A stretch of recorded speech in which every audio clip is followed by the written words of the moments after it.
তো ইনভেস্ট করবে 5 কোটি, নিয়ে যাবে 100 কোটি। আপনারা কি দিয়ে দিবেন? রাস্তাগুলো ফেলে রাখে তারা। এই উদ্দেশ্যে শুধু মঠবাড়িয়ায় বিভাজন সৃষ্টি করতে চায়। আগামী 29শে মে আমাদের প্রার্থী আজ থেকে 5 বছর পূর্বে ধ্বংসস্তূপের মধ্যে আমি যখন আহ্বান জানিয়েছিলাম আপনাদেরকে আনারস মার্কায় ভোট দেওয়ার জন্য, আপনারা যাকে একাত্তা হয়ে ঐক্যবদ্ধভাবে ভোট দিয়ে নির্বাচিত করেছিলেন সেই রিয়াজউদ্দিন আহমেদ আমাদের উপজেলা চেয়ারম্যান প্রার্থী। রিয়াজউদ্দিন আহমেদের মার্কা।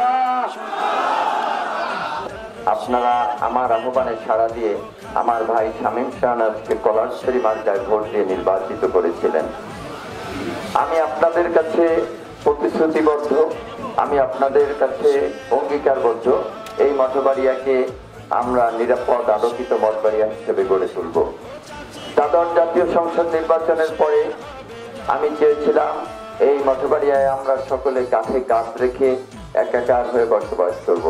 আমি চেয়েছিলাম ভাইয়ে ভাইয়ে কোনো বিভাজন থাকবে না, ভাইয়ে ভাইয়ে কোনো বিভক্তি থাকবে না, বংশে বংশে কোনো বিভক্তি থাকবে না, সমাজে কোনো বিভক্তি থাকবে না, কোনো বিভাজন থাকবে না। কিন্তু একটি গোষ্ঠী, যে গোষ্ঠী এই মঠবাড়িয়ায় দীর্ঘদিন ভূমিদস্যুতা করেছে, যারা অটো মহেন্দ্র নথিমন করিমন বিভিন্ন খাত থেকে চাঁদা আদায় করেছে, যারা যাত্রাবালার নামে জুয়ার আয়োজন করে কোটি কোটি টাকা উপার্জন করেছে, তারা গত 7 তারিখের নির্বাচনের মধ্য দিয়ে তারা বুঝতে পেরেছে যে এই মঠবাড়িয়ায় তাদের লুটপাট তন্ত্রের সকল সুযোগের অবসান ঘটেছে। সে কারণে তারা আরেকটি সুযোগ সৃষ্টি করতে চায়। সেই সুযোগ সৃষ্টি করার জন্য তারা প্রার্থী হায়ার করে নিয়ে এসেছে, যে প্রার্থীকে এই মঠবাড়িয়ার মানুষ চিনে না, এই মঠবাড়িয়ার মানুষ জানে না, যাদের সাথে আপনাদের এখানে যারা আছেন কারো পরিচয় আছে নাকি? তো সেরকম একজন প্রার্থী নিয়ে এসেছে শুধুমাত্র আমাদের সমাজে বিভাজন সৃষ্টি করে রাখার জন্য, বিভক্তি সৃষ্টি করার জন্য। এই বিভাজন এবং বিভক্তি যদি মঠবাড়িয়ায় রাখা যায় তাহলে ওই যে দুষ্ট চক্র, ওই দুর্নীতিবাজরা বান্ডারিয়া, সেই বান্ডারিয়ার দুর্নীতিবাজরা টেন্ডারের নামে রাস্তা নিয়ে রাস্তাগুলো যে বছরের পর বছর ফেলে রাখে, তাহলে ওরা ফেলে রাখতে পারবে। মঠবাড়িয়া যদি বিভাজন না থাকে তাহলে ওভাবে তারা রাস্তা ফেলে রাখতে পারবে না। সে কারণে নির্বাচন আসলে তারা নির্বাচনের টাকা ইনভেস্ট করে কোথায়? ভান্ডারিয়ায় না মঠবাড়িয়ায়? মঠবাড়িয়ায় টাকা ইনভেস্ট করে, ঠিক কিনা? তো ইনভেস্ট করবে 5 কোটি, নিয়ে যাবে 100 কোটি। আপনারা কি দিয়ে দিবেন? রাস্তাগুলো ফেলে রাখে তারা। এই উদ্দেশ্যে শুধু মঠবাড়িয়ায় বিভাজন সৃষ্টি করতে চায়।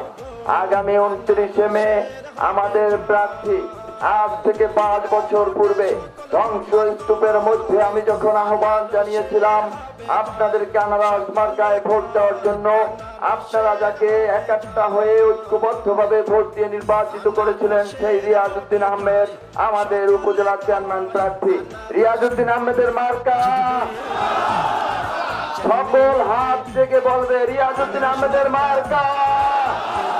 গর্জন দিয়ে বলবে রিয়াজউদ্দিন আহমেদের মার্কা। আমাদের ভাইস চেয়ারম্যান প্রার্থী যিনি বক্তব্য রেখেছেন আরিফুর রহমান সিফাত, সিফাতের মার্কা, সিফাতের মার্কা। আমাদের ভাইস চেয়ারম্যান প্রার্থী মহিলা জনাবা তাহিরুন্নেসা, যার বাবা পরমাশুয়ার চেয়ারম্যান ছিলেন, যার ভাই পরমাশুয়ার চেয়ারম্যান ছিলেন, তিনি কাউন্সিলর ছিলেন। তাহিরুন্নেসার মার্কা কলস মার্কা। আগামী 29শে মে আমাদের এই মঠবাড়িয়ার শান্তি সমৃদ্ধির মার্কা আনারস টিউবওয়েল কলস মার্কা। আমি একটু দেখতে চাই ভাইজোড়া ওয়ার্ড থেকে এখানে যারা এসেছেন সকলে একটু হাত তোলেন। ভাইজোড়া ওয়ার্ড, ভাইজোড়া, আপনাদেরকে ধন্যবাদ। দাফলবাড়িয়া, দাফলবাড়িয়া, দাফলবাড়িয়া, ধন্যবাদ আপনাদেরকে। বসেন বসেন বসেন। সাপলেজা সদর, সাপলেজা সদর না, সাপলেজা সদর সব এলোপাতারি আসছে। দাফলবাড়িয়া এক জায়গায় বলছে।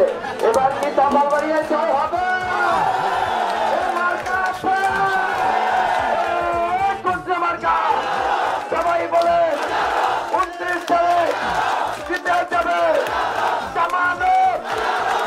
রাষ্ট্র করবো। জয় বাংলা, জয় বঙ্গবন্ধু। সভাপতিকে